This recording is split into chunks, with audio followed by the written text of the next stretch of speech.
আজকের দিনে মুসলমান খুবই অত্যাচারিত হচ্ছে। আজ মুসলমানের উপর জুলুম করা হচ্ছে। আজ মুসলমান অত্যাচারিত হচ্ছে। এই জুলুম মানে কি? আজকে বর্তমান বাংলাদেশে তহিদ আফ্রিদিকে নিয়ে অনেক কন্টেন্ট ক্রিয়েটার বিভিন্ন বিষয় তোলপাড় করে ছড়াচ্ছে। প্রথমত, সে জুলুম করেছে, মানুষের উপর অত্যাচার করেছে। এই জুলুম মানে কি? জুলুম মানে হচ্ছে কারো হক মেরে দেওয়া, কাউকে কষ্ট দেওয়া, অন্যায়ভাবে কারো উপর অত্যাচার চালানো। আজকের সমাজে আমরা দেখি শক্তিশালী দুর্বলকে চাপা দেয়, একইভাবে সাধারণ মানুষকে তারা অবহেলা করে, কারো প্রাপ্য জিনিস কেড়ে নেয়। আজ বর্তমান দেখা যাচ্ছে তহিদ আফ্রিদি তার পিতা সম্পদ পর্যন্ত কেড়ে নিয়েছে।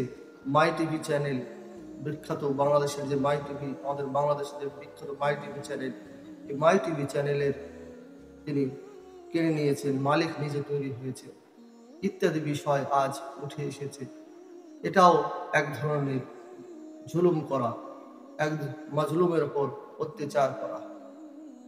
এজন্যে কথায় আছে, পাপ করলে পাপ বাপকেও ছাড়ে না। বর্তমান 24শে আগস্ট সিআইডি তদন্তে তহিদ আফ্রিদি পাকড়াও হয় এবং 25শে আগস্ট 5 দিন তাকে রিমান্ডে রাখা হয়। খালি বাংলাদেশে তহিদ আফ্রিদি নয়, এরকম তহিদ আফ্রিদির মতন হাজারো তহিদ আফ্রিদি রয়েছে। একজন ব্যক্তি যখন মাজলুম হয়, অর্থাৎ অত্যাচারিত হয় কোনো জালিমের দ্বারায়, আর সেই মাজলুম ব্যক্তি যদি তার জন্য দোয়া করে, সেই দোয়া কবুল হয়ে যায়। এই জন্য রাসূল করিম সাল্লাল্লাহু আলাইহি ওয়াসাল্লাম বলেছেন, ইত্তাকি দাওয়াতাল মাজলুম ফাইন্নাহু লাইসা বাইনাহা ওয়া বাইনাল্লাহ হিজাব। সুতরাং আব্দুল্লাহ ইবনে আব্বাস রাদিয়াল্লাহু তাআলা থেকে হাদিসটি বর্ণিত। এই হাদিসে যেহেতু মুআজ রাদিয়াল্লাহু তাআলা যখন ইয়ামানে পাঠিয়েছিলেন, তখন রাসূল করিম সাল্লাল্লাহু আলাইহি সাল্লাম এই উপদেশ দিয়েছিলেন যে, মুআজ, তুমি সাবধান হয়ে যাও।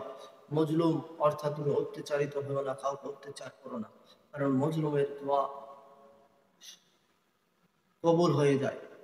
সুতরাং আজ হয়তো যাদের উপর অত্যাচার করেছে তাদের দোয়া কবুল হয়ে গেছে, তাই তাদের শাস্তি, উপযুক্ত শাস্তি হচ্ছে।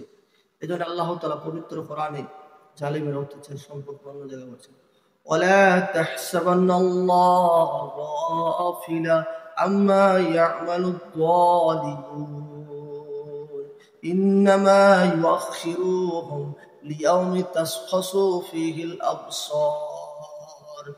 তুমি কখনো মনে করো না যে আল্লাহ তাআলা জালিমদের কাজ সম্পর্কে অবহিত নন। আল্লাহ তাআলা জালিমরা যা মনে করেন সেই বিষয়, সব বিষয় আল্লাহ তাআলা জ্ঞাত।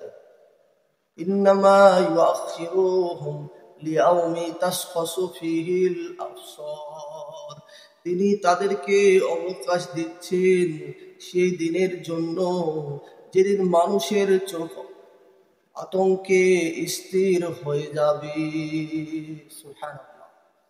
যে আল্লাহ তাআলা স্বয়ং জালিমদের কথা বলেছেন। এই জন্যে আমরা যারা জালিম, যারা মাজলুমের উপর অত্যাচার করছি, সাবধান হই, একটু নিজে চিন্তা ভাবনা করি কি না কি করছি। কারণ আমরা যদি মাজলুমের উপর অত্যাচার করি, এটা একটা মহাপাপ। মানুষ পাপ করলে পাপ বাপকেও ছাড়ে না। বর্তমান ছাত্র আন্দোলনে বা বিভিন্ন হুমকি দেওয়ার কারণে হত্যাকাণ্ডে আজ তহিদ আফ্রিদিকে জেলে পোড়া হয়েছে। আর এটা হলো জালিম মজলুমের উপর অত্যাচার করা। মাজলুম ব্যক্তি যারা অত্যাচারিত হয়েছে, তারা যদি সে কান্নারত অবস্থায় আপনাদের জন্য দোয়া করে, সে দোয়া লেগে যায়। হয়তো আজ তহিদ আফ্রিদি এই জন্যে তারা দোয়া করেছিল, কানে চোখে কন্দনের অবস্থায় চোখে অশ্রু প্রবাহিত হয়েছিল, তাই আজ এই অবস্থা, এই করুণ অবস্থা। এই জন্য বাংলাদেশের সকল নাগরিককে সাবধান হতে হবে। আপনারা যারা শক্তিশালী ক্ষমতাধর, কখনো মাজলুম মতন, জালিমের মতন মাজলুমের উপর অত্যাচার করেন না, সাবধান হয়ে যান। পাপ করলে অনেক কিছু ক্ষতি হতে পারে। আপনার রিজিক সংকীর্ণ হয়ে যেতে পারে, আপনার জীবন অন্তর কঠোরতা হয়ে যেতে পারে, পাথরের মতন অন্তর কঠোর হয়ে যেতে পারে, দুনিয়ার জীবন সংকীর্ণ হয়ে যেতে পারে, মানুষের কাছে আপনি অপমানিত হতে পারে, রোগ বালা মুসিবত এসে যেতে পারে, সমাজে অশান্তি হতে পারে, পরিবারে অশান্তি হতে পারে, ইত্যাদি কারণ হতে পারে। এই জন্য পাপ থেকে বাঁচুন, নিজেকে সংযত করুন। আমিন।